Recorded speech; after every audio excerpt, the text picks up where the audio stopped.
শুরু করছি আজকের ক্লাস। আজকের ক্লাসে আমরা দেখব sources of the Indian constitution. ঠিক আছে? আচ্ছা, তো আমাদের পলিটি ক্লাস যদি ভালো লেগে থাকে তাহলে অবশ্যই কমেন্ট করে জানাবে কেমন লাগছে না লাগছে। ঠিক আছে? তোমাদের মতামত আমার কাছে অবভিয়াসলি গুরুত্বপূর্ণ। ঠিক আছে? তো যদি কিছু সাজেশন থাকে কিভাবে আরো ডেভেলপ করা যায় অবশ্যই দেবে। ঠিক আছে? আর যদি অবশ্যই ভালো লেগে থাকে তাহলে চ্যানেলটা সাবস্ক্রাইব করে দেবে এবং শেয়ার করে আরো অনেকের মধ্যে ছড়িয়ে দেওয়ার চেষ্টা করবে। শুরু করছি আজকের ক্লাস। আজকের ক্লাসে যেটা আলোচনা করব সেটা হচ্ছে sources of the Indian constitution, অর্থাৎ যে ভেরিয়াস কান্ট্রি থেকে আমাদের কনস্টিটিউশনের বিভিন্ন বিভিন্ন প্রভিশনকে তুলে নেওয়া হয়েছে, ইন্ডিয়ার মতো করে তাকে অ্যাকসেপ্ট করা হয়েছে। সেই সমস্ত জিনিসগুলো দেখব কোন কোন কান্ট্রি থেকে, কোন কোন জায়গা থেকে আমাদের ইন্ডিয়ান কনস্টিটিউশন মেকাররা কি করেছেন, বিভিন্ন প্রভিশনকে তুলে নিয়েছে এবং ইন্ডিয়ার রেসপেক্টে তাকে ফিট করেছে। ঠিক আছে? বেশ, এই sources of the Indian constitution দেখতে গিয়ে আমরা মোটামুটি 11টা সোর্সের কথা দেখব, মেনলি 11 সোর্সেস। যদিও কনস্টিটিউট অ্যাসেম্বলি যারা মেম্বার ছিল, অর্থাৎ যারা কনস্টিটিউশনকে তৈরি করেছেন, তারা মোটামুটি 60টা দেশের কনস্টিটিউশনকে অধ্যয়ন করার পর তাদের যে কিছু কিছু ভালো ফিচার যেটা আমাদের এখানে জাস্টিসেবল, আমাদের এখানে ফিট হবে, সেই সমস্ত জিনিসকে তুলে নেওয়া হয়েছে। যার মধ্যে প্রথমেই যে জিনিসটার কথা না বললেই নয়, সব থেকে বেশি পরিমাণ মোর দ্যান 60% প্রভিশন করতে কেনা হয়েছে না গভর্নমেন্ট অফ ইন্ডিয়া অ্যাক্ট 1935 থেকে তুলে নেওয়া হয়েছে। সেই জন্য কি বলা হয় না, government of India act 1935 was the blue print of the Indian constitution. একে কি বলা হচ্ছে না, ব্লু প্রিন্ট বলা হচ্ছে। বলেছিলাম মোটামুটি 250 প্রভিশনকে ডিরেক্ট নেওয়া হয়েছে আজকের কনস্টিটিউশনে, তুলে নেওয়া হচ্ছে 1935 এর অ্যাক্টকে। ক্লিয়ার? বেশ, ইন ডিটেইলস দেখবো আমরা কোন কোন জায়গা থেকে, কোন কোন কান্ট্রি থেকে কি কি ফিচার্সকে আমরা বড় করেছি। বেশ, ফার্স্ট সোর্স এটাকে নিয়ে আলোচনা করা হোক, government of India 1935। Government of 1935 এ কি কি জিনিস আমরা কি কি ফিচার বড় করছি না, প্রথম হচ্ছে ফেডারেল স্কিম। ঠিক আছে? আমাদের এখানে আগের দিন স্যালেন্ট ফিচার্স এর ক্লাসে যদি কেউ ক্লাস করে থাকো তাহলে অবভিয়াসলি ক্লিয়ার হবে, ব্যাপারটা আরো বুঝতে সুবিধা হবে। What is federal scheme, what is unitary. ঠিক আছে? আমরা ইন্ডিয়াতে ফেডারেল ইন স্ট্রাকচার এই ফর্মকে নিয়েছি, বাট ইউনিটারি ইন স্পিরিট। ঠিক আছে? বেশ, আমি এখানে ইন ডিটেইলস ডেসক্রাইব করব না, আমার প্লে লিস্টে যাও, পলিটির প্লে লিস্টে, সেখানে obviously silent feature of the Indian constitution যে লেকচার আছে সেটাকে একবার দেখে নাও, ক্লিয়ার হয়ে যাবে আশা করি। নেক্সট, অফিস অফ গভর্নর, এই পোস্ট কোত্থেকে নেওয়া হয়েছে না গভর্নমেন্ট অফ ইন্ডিয়া 1935 নেওয়া হয়েছে। আর কি নেওয়া হয়েছে না, এমার্জেন্সি প্রভিশন বা এমার্জেন্সি পাওয়ারের কথা বলা হয়েছে। ঠিক আছে? ক ধরনের এমার্জেন্সি ইন্ডিয়াতে আছে না, 3 ধরনের এমার্জেন্সি। এক হচ্ছে national emergency, next president rule বা স্টেট এমার্জেন্সি, আর এক হচ্ছে ফিনান্সিয়াল এমার্জেন্সি। আচ্ছা, এমার্জেন্সি নিয়ে ইন ডিটেইলস ক্লাসে আমরা আসবো, কথা বলবো। ঠিক আছে? বেশ, এমার্জেন্সি এটা ইম্পর্টেন্ট কেন, পরীক্ষা এখানে ভুল হয় স্টুডেন্টদের। ঠিক আছে? এমার্জেন্সি প্রভিশন কোত্থেকে, এমার্জেন্সি পাওয়ার কোত্থেকে নেওয়া হয়েছে, আর এমার্জেন্সির চলাকালে ফান্ডামেন্টাল রাইটস এর উপর এমার্জেন্সির কি প্রভাব পড়বে সেটা অন্য জায়গা থেকে নেওয়া হয়েছে। অর্থাৎ এই দুটোকে গুলিয়ে ফেললে চলবে না। এমার্জেন্সি বলতেই ম্যাক্সিমাম স্টুডেন্ট ভুল করে ফেসে যে জার্মান কনস্টিটিউশন থেকে নেওয়া হয়েছে, জার্মানি থেকে নেওয়া হয়েছে, বাট সেটা ফান্ডামেন্টাল রাইটস এর উপর কিভাবে ইফেক্ট পড়বে এমার্জেন্সি চলাকালে, সেই প্রভিশন করতে নেওয়া হয়েছে, জার্মানি থেকে নেওয়া হয়েছে। বাট শুধু যদি অনলি এমার্জেন্সি পাওয়ার দেয়, সেটা কোত্থেকে অ্যাডপ্ট করা হয়েছে না, বলো 1935 এর গভর্নমেন্ট অফ ইন্ডিয়া অ্যাক্ট থেকে নেওয়া হয়েছে। কেয়ারফুলি এটা দেখতে হবে। Next, Britain constitution. ব্রিটেন থেকে, ব্রিটিশ গভর্নমেন্টের কাছ থেকে কি কি জিনিসকে প্রভিশনকে বড় করেছে ইন্ডিয়া। আচ্ছা, তার আগে একটা জিনিসকে আমি ক্লিয়ার করে দিই, এইগুলো মনে রাখতে গেলে শুধুমাত্র মুখস্থ করে মনে থাকবে না এবং আদার কোনো ট্রিক করেও মনে রাখা পসিবল না। তার কারণ কনস্টিটিউশনের শিডিউল আছে, আর্টিকেল আছে, পার্ট আছে, সোর্সেস আছে, কত তুমি ট্রিকের দ্বারা মনে রাখবে। সুতরাং একটা বেসিক কনসেপ্ট পলিটিকে যদি বুঝতে পারো তাহলে অটোমেটিকলি বুঝতে পারবে কোন কোন প্রভিশন কোন কান্ট্রি থেকে নেওয়া হয়েছে এবং কেন সেই কান্ট্রি থেকে এই প্রভিশন নেওয়া হয়েছে। ঠিক আছে? সুতরাং পুরোটাই পলিটির একটা চিন্তা ভাবনা ডেভেলপ হতে হতে এই জিনিসগুলো অ্যাডপ্ট হয়ে যাবে। দেখো, ব্রিটিশ থেকে যে সমস্ত প্রভিশন নেওয়া হয়েছে, কেন নেওয়া হয়েছে না, ব্রিটিশ গভর্নমেন্ট এতদিন ইন্ডিয়াকে রুল করেছে, যে যে সিস্টেমে অভ্যস্ত, গভর্নমেন্ট কিভাবে চলেছে সেটা অবভিয়াসলি পলিটিতে ব্রিটেনের কাছ থেকে সেগুলো অ্যাডপ্ট করা হয়েছে। ব্রিটেনে কি পার্লামেন্টারি ফর্ম অফ গভর্নমেন্ট চলে, not presidential form of government. সেই একই কারণে আমরাও কি করেছি না পার্লামেন্টারি ফর্ম অফ গভর্নমেন্টকে অ্যাডপ্ট করেছি। Next, rules of law. Rules of law এখানে বোঝাবো না, যখন ফান্ডামেন্টাল রাইটস এর ক্লাস নেবো তখন রুল অফ ল বোঝাবো। ঠিক আছে? কার কনসেপ্ট, ঠিক আছে, ক্লিয়ার করবো, ইকুয়ালিটি বিফোর ল কি, সমস্ত জিনিস ওখানে ফান্ডামেন্টাল রাইটস এ ক্লিয়ার হবে। Next, legislative procedure. Legislative procedure কিভাবে চলবে না চলবে, ল মেকিং প্রসিডিওর কারা চালাতো এতদিন অব্দি, ব্রিটিশ চালাতো, ব্রিটিশ গভর্নমেন্ট চালাতো, অবভিয়াসলি তাদের কাছ থেকে নেবো। সিঙ্গেল সিটিজেনশিপ, ব্রিটেনে কি আছে, সিঙ্গেল সিটিজেনশিপ আছে, আলাদা আলাদা স্টেটের জন্য আলাদা আলাদা সিটিজেনশিপ নেই।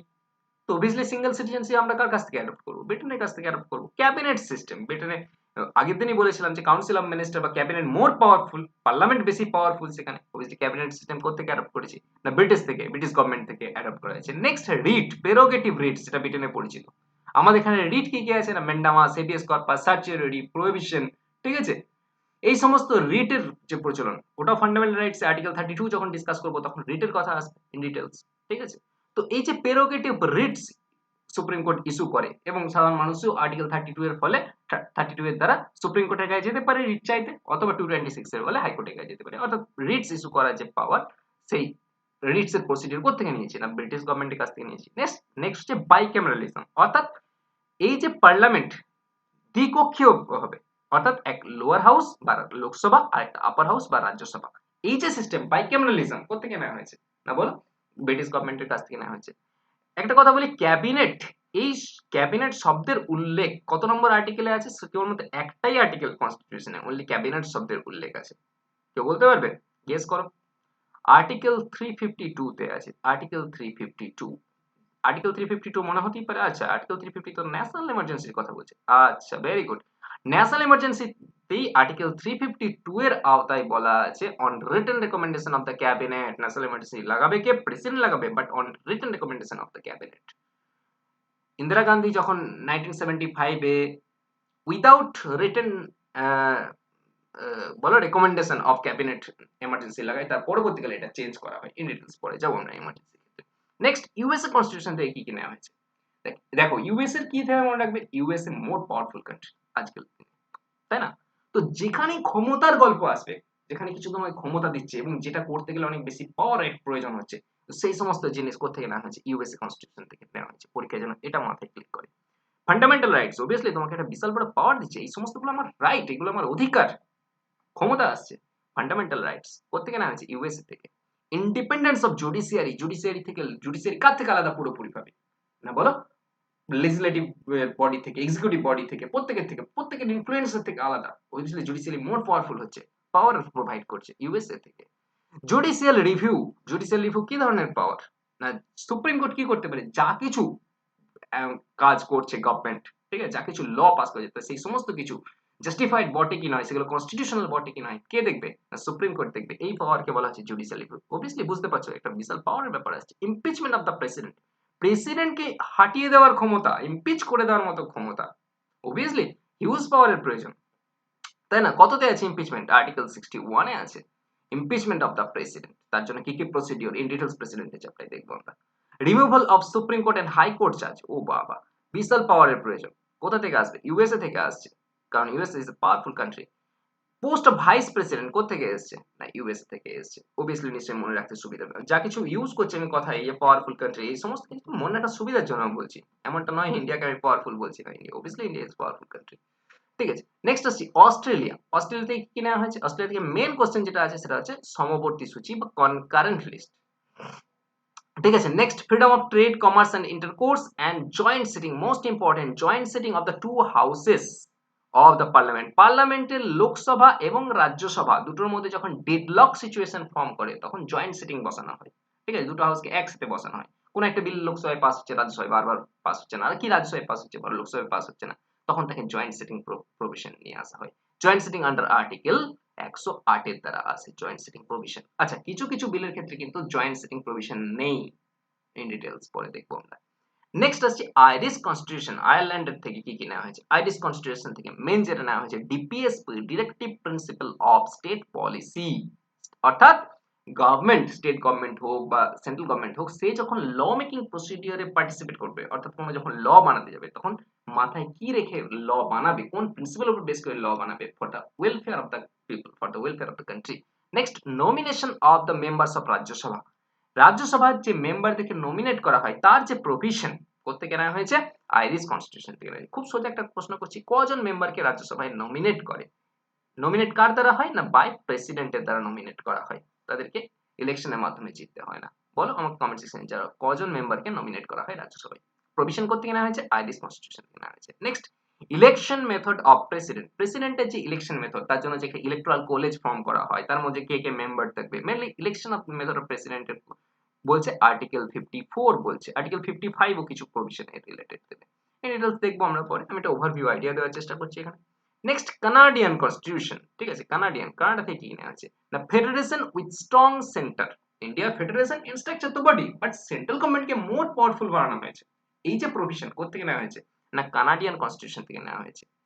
ঠিক একই রকম, যেহেতু সেন্ট্রাল গভর্নমেন্টকে মোর পাওয়ারফুল করা হয়েছে, সুতরাং যে রেসিডিউরি পাওয়ার পড়ে থাকছে, অর্থাৎ রেসিডিউরি পাওয়ারের কনসেপ্ট কোত্থেকে পাবো, আগের ক্লাসে আমি বলেছি ইউনিয়ন লিস্ট, এখানে সেন্ট্রাল গভর্নমেন্ট ল বানাবে, ভেরি গুড।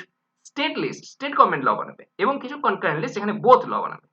এই সমস্ত লিস্ট কত নম্বর শিডিউলে আছে, 7th শিডিউলে আছে, ভেরি গুড। এই 7th শিডিউলে আওতার বাইরে যে সমস্ত বিষয়গুলো পড়ে থাকলো, সেই বিষয়গুলোকে বলা হচ্ছে রেসিডিউরি পাওয়ার। সেই সব বিষয়ের উপর ল কে বানাবে, যেহেতু সেন্ট্রাল গভর্নমেন্ট পাওয়ারফুল বেশি ফেডারেশন হওয়া সত্ত্বেও, সুতরাং কার উপর থাকবে না, সেন্ট্রাল গভর্নমেন্টের উপর থাকবে, vesting the residuary power in the centre. ঠিক আছে, সেন্ট্রাল গভর্নমেন্টের উপরে রেসিডিউরি পাওয়ার রিলেটেড ল বানানোর অধিকার চলে যাচ্ছে। বেশ, এই সমস্ত জিনিস কোত্থেকে নেওয়া হয়েছে না, কানাডিয়ান প্রিন্সিপাল থেকে নেওয়া হয়েছে, কানাডিয়ান যে কনস্টিটিউশন সেখান থেকে নেওয়া হয়েছে।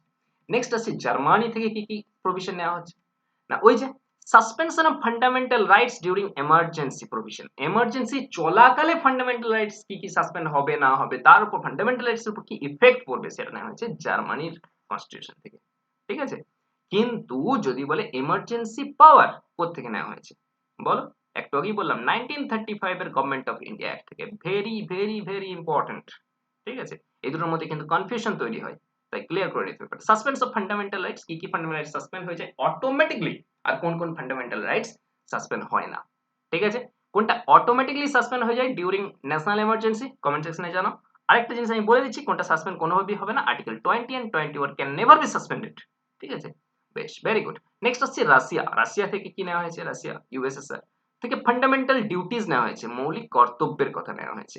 ঠিক আছে, নেক্সট 5 ইয়ার প্ল্যান কে নেওয়া হয়েছে। আচ্ছা, ফান্ডামেন্টাল ডিউটিজ ইনিশিয়ালি আমাদের ইন্ডিয়ান কনস্টিটিউশনে ছিল না, সাইলেন্ট ফিচারস আমি পড়িয়েছি যে কততম অ্যামেন্ডমেন্ট অ্যাক্টের দ্বারা ফান্ডামেন্টাল ডিউটিজ কে ইনকর্পোরেট করা হয় Indian constitution. Next south Africa, south Africa থেকে অ্যামেন্ডমেন্ট প্রসিডিওর নেওয়া হয়েছে।